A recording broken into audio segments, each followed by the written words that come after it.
Today's video. What happens when you have a spray-in bed liner years later?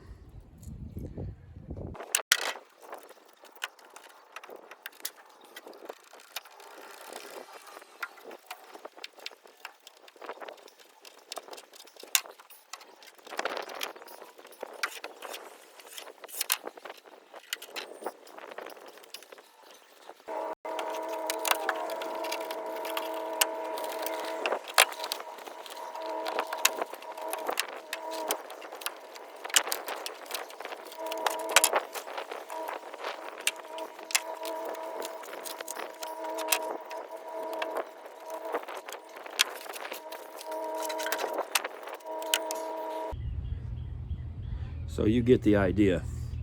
This is why I don't like spray-in bed liners.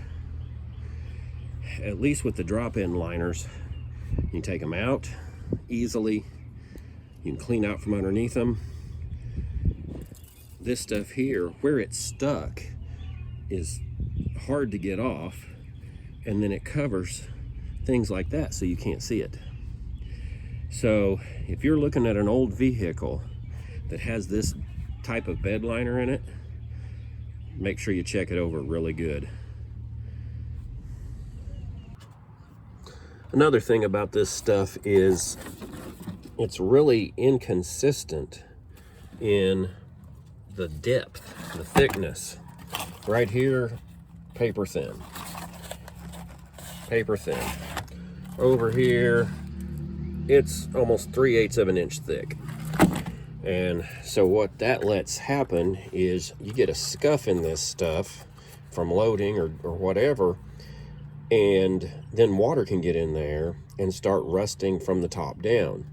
Also, if you do have something that rusts from the bottom up, and especially like right here in the wheel well, then all that moisture, road debris, dirt, salt, whatever, gets thrown up in there and it just spreads.